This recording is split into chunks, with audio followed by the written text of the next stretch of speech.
வெற்றியோ தோல்வியோ நீங்க போட்டியிடுங்க, உங்களுக்கு வாழ்த்துங்க.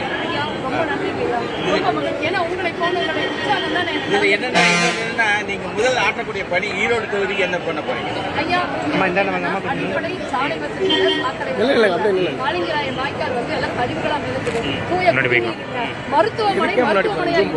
கல்விக்கூடங்கள் அரசு பள்ளிகள் இன்னைக்கு வந்து ஆளே இல்லாம இருக்கு. நான் ஒரு ஆசிரியர் அங்க போய் வேலை வைப்பேன்.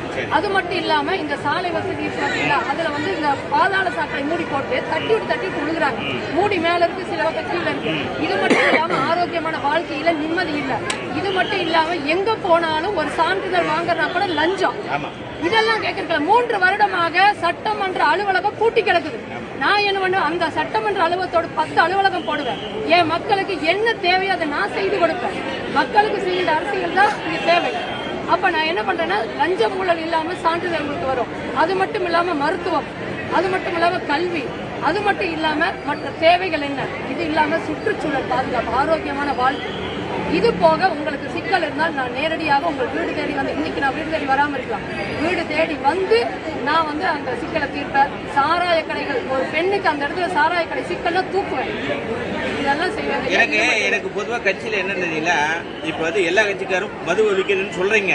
ஆனா கட்சியில இருக்கிற உறுப்பினர் பஸ் குடிக்காம இருக்கிறதுக்கு நீங்க என்ன ஏற்பாடு பண்ணுவீங்க? ஐயா இங்க பாருங்க ஐயா, கடையை திறந்து வச்சுட்டு குடிக்காதன்னா அது தப்பு. இல்ல ஃபர்ஸ்ட் நம்ம கட்சி, நான் சொல்ற பொதுவா பாஜக பாட்டாக்கள் மக்கள் உட்பட குடிக்காதுன்னு சொல்றீங்க. அந்த கட்சியில இருக்கிற பஸ் குடிக்காம இருக்கிறதுக்கு தான் எங்களுக்கு நீங்க வாக்களிக்க எங்களோட இருக்கணும். அப்படி அது வந்து எங்களுடைய சட்ட வரைவிலே கொண்டு வந்திருக்கோம்.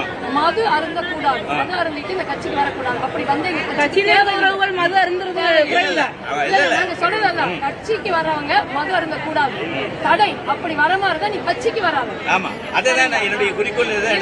மது ஒழிக்கிறது என்னன்னா ஃபர்ஸ்ட் கட்சி தொண்டர்கள் வந்து மது அருந்தாம இருந்தா போதும். ஏன்னா இன்னைக்கு முடிச்சிருங்க, நீங்க வந்து எல்லாம் ஓட்டு சேகரிங்க, சாயந்தரம் என்ன ஆளுக்கு ஒரு கோட்டை கொடுத்து 200 ரூபாய் 500 ரூபாய் பணம் கொடுக்குறீங்க. அதை ஃபர்ஸ்ட் நீங்க நிறுத்தணும். ஆனா நீங்க வந்து உங்க கட்சியில் பணம் கொடுக்கறதுல அப்படிங்கறது ஃபர்ஸ்ட் முதல்ல வாழ்த்து தெரிவிக்கிறேன்.